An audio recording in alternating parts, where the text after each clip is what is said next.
तुम्हारे दरबार में शस्त्र उठाने का साहस? यदि आज तुम्हें क्षमा कर दिया तो कल ये कोई और करेगा इस राज्यसभा में।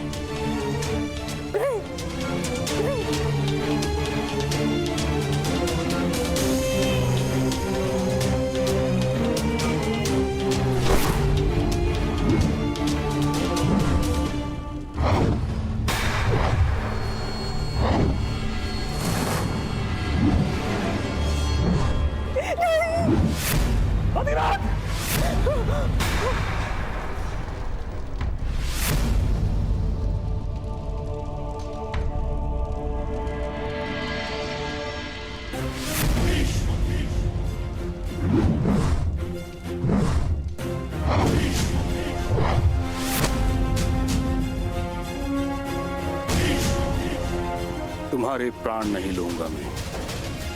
कुरु सभा में बालक की हत्या नहीं की जाती।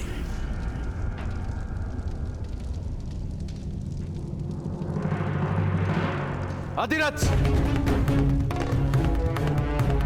तुम्हारे पुत्र ने राज्यसभा में विद्रोह किया है।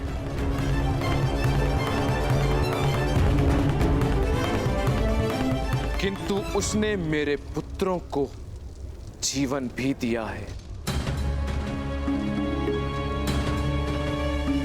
इसीलिए हम तुम्हें केवल इतना ही दंड देते हैं कि आज के बाद तुम्हारा पुत्र कभी भी धनुष नहीं उठाएगा।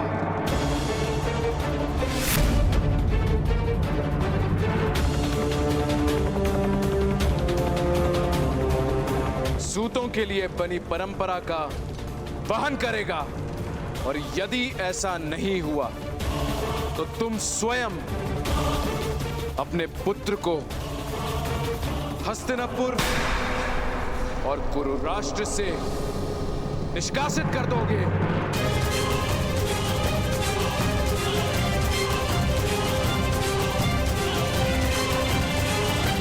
इस समय तुम दोनों मुक्त हो।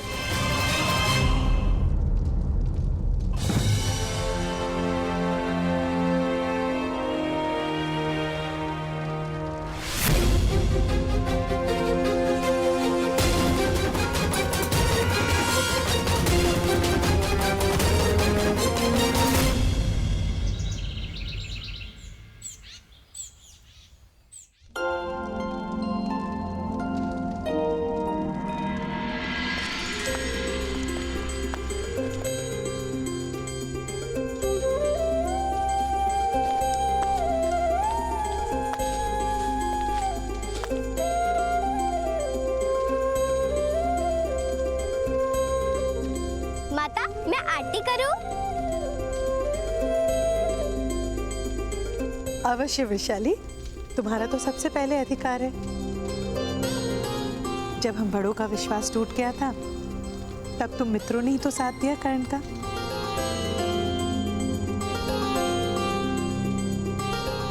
ये लो।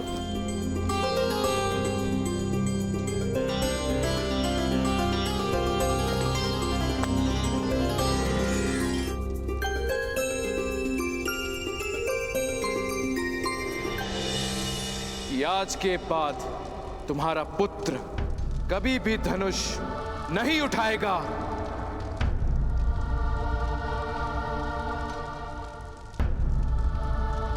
कर्ण, आज से तुम यहाँ के सेनापति और मैं तुम्हारी सैनिक।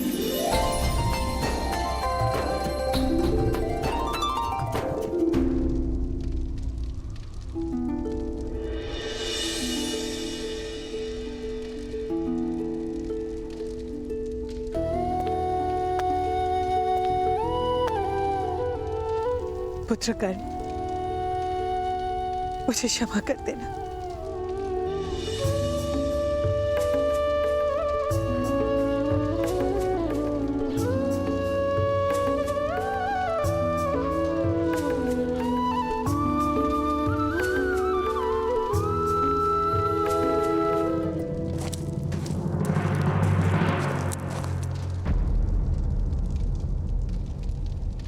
सूत अधिरथ, आपको महामहिम भीष्म ने बुलाया है। सूर्योदय के समय गंगा के पावन घाट पर प्रातः स्नान हेतु महामहिम नित्य जाते हैं। कल प्रातःकाल आपको वहीं आने का आदेश है। अवश्य।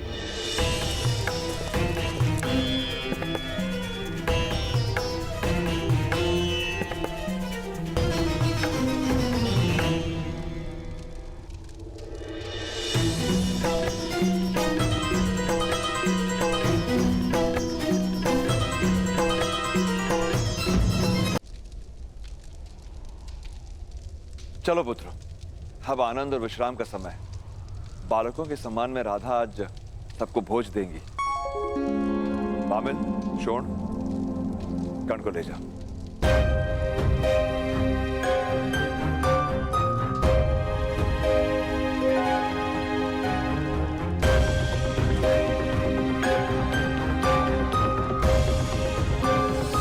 कर्ण का दुख आज अनन्य है अधिरथ।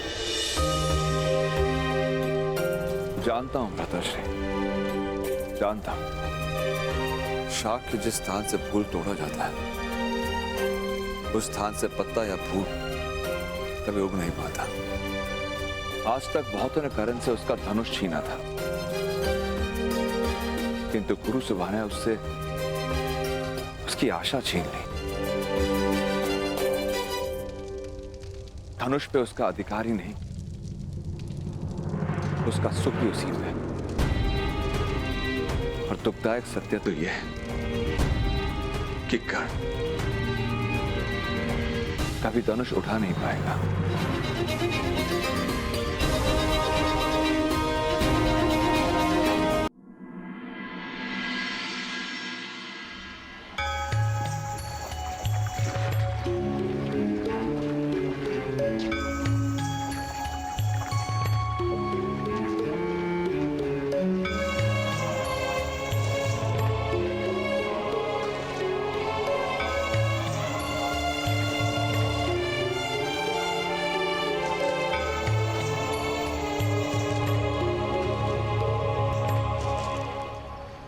प्रणिपात मामाई।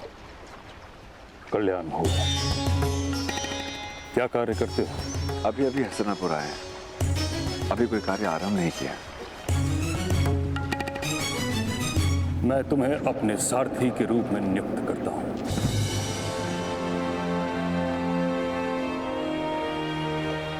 आपकी अनंत कृपा मामाई। कृपा नहीं, स्वार्थ है। तुम मेरे निकट रहोगे तो मेरी दृष्टि तुम्हारे पुत्र पर रहेगी। उस जैसा तेजस्वी और ऊर्जावान बालक मैंने संसार में नहीं देखा। उसका अध्यापन मैं उचित रूप से करवाऊंगा।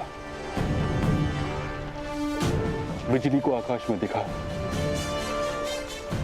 उसकी कोई दिशा नहीं होती, उस पर कोई अंकुश नहीं होता। कुछ ही क्षण के लिए प्रकट होती है और फिर लुप्त हो जाती है। जिस पर गिरती है उसे नष्ट कर देती है।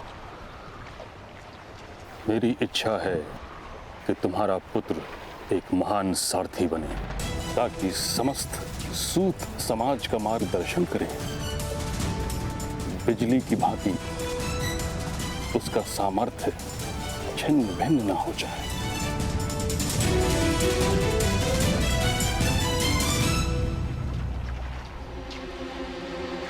जी मामाई।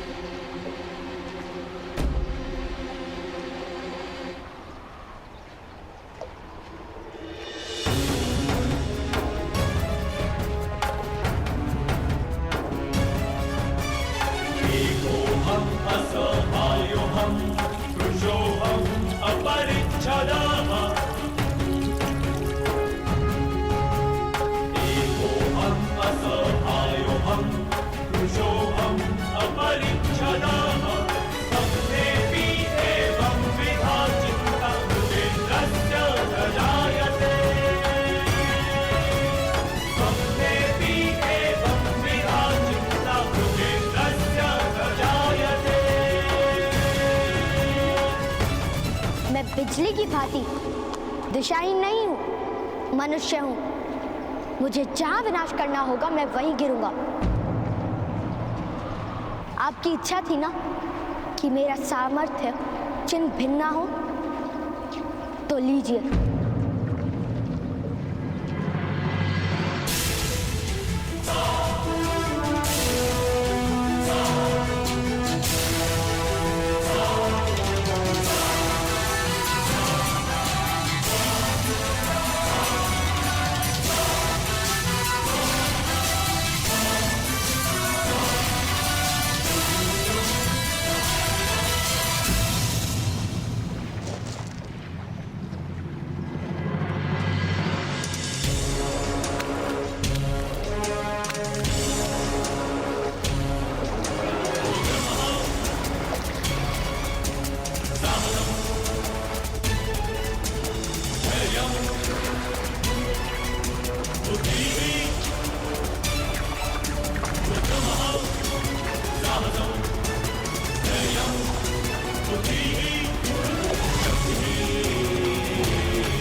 भगवान सूर्य नारायण जी, मैं प्रतिज्ञा करता हूँ,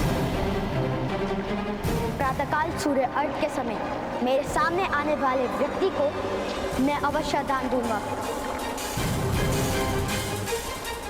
उस व्यक्ति की हर इच्छा पूर्ण करूंगा और उस प्रतिज्ञा की आपूर्ति का आरंभ मैं आज से करता हूँ। मैं आज से करता हूँ। मैं आज से करता हूँ। मैं आज से करता हूँ। मैं आज से करता हूँ।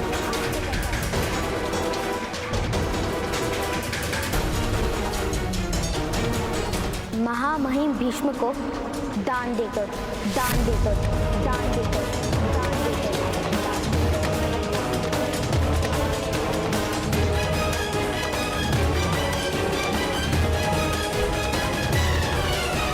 आज मुझे शस्त्र का त्याग करना पड़ा है,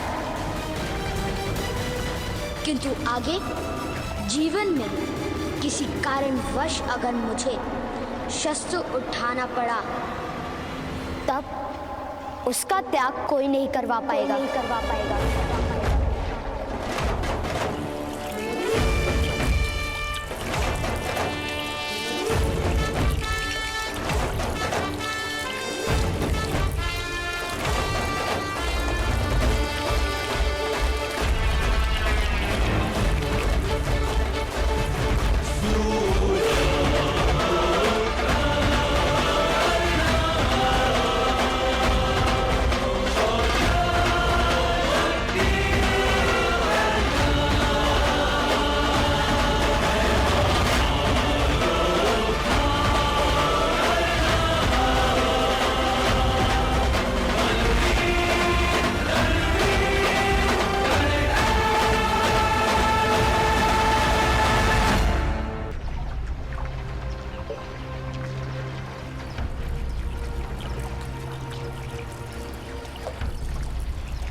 आज मुझे शस्त्र का त्याग करना पड़ा है,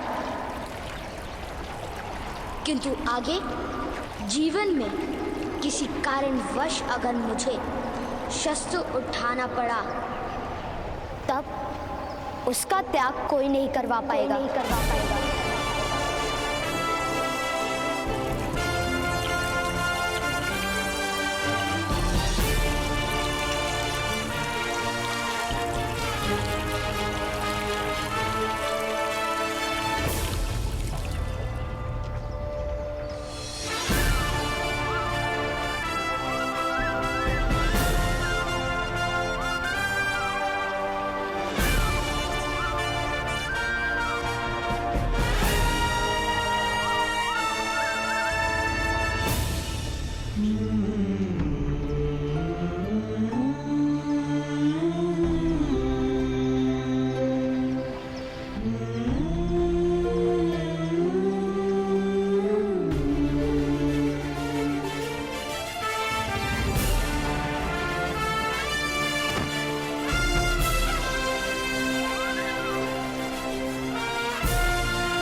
10 वर्षों बाद।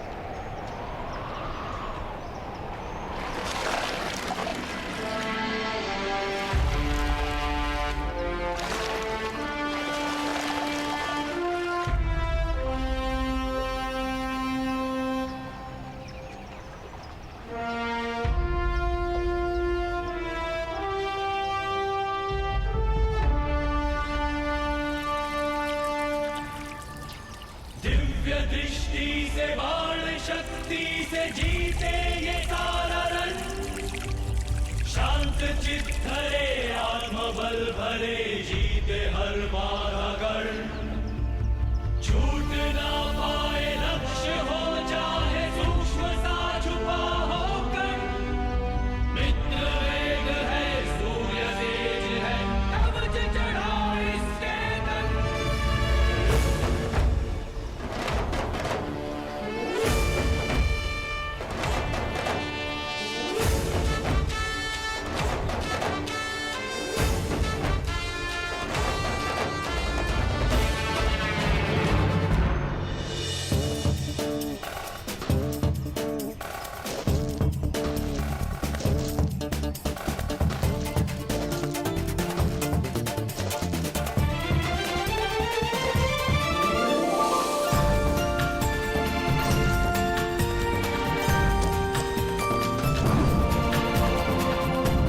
भ्राताश्री,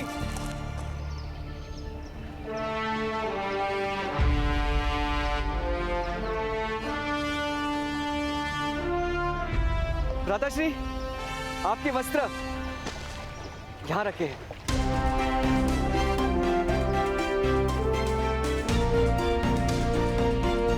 आप शीघ्र ही सज्ज हो जाइए, आज हमारी अंतिम परीक्षा है।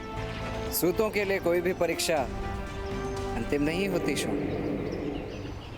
अर्थात गुरुकुल में ली जाने वाली अंतिम परीक्षा है, और आज स्वयं महामहिम भीष्म पधारेंगे।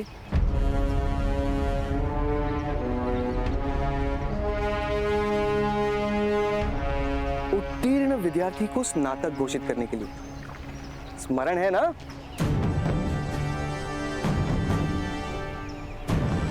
उसका विस्मरण कैसे हो सकता है?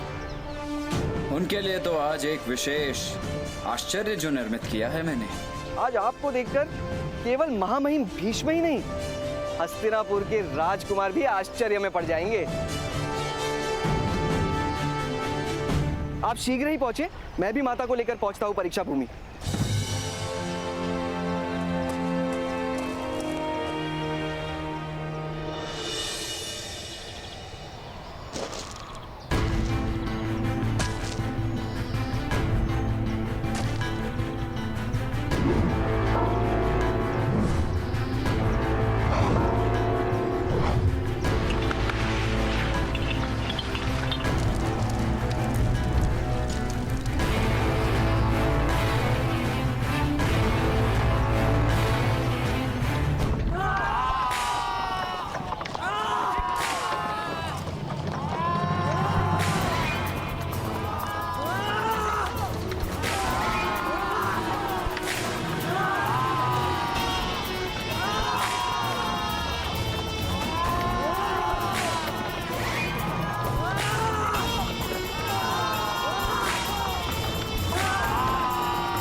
ये किस प्रकार का व्यवहार है राजकुमार दुशासन? अश्वों के स्थान पर मनुष्य को क्यों बांधा है? सारथी है ये, सारथी है ये। रथ हाँकना इनका कर्तव्य है। यदि अश्व नहीं होंगे तो रथ के साथ इन्हें स्वयं बंधना पड़ेगा। आप इनकी चिंता मत कीजिए, आप केवल इतनी चिंता कीजिए कि मेरे ज्येष्ठ भ्राताश्री युवराज दुर्योधन का ये अनुचर कुमार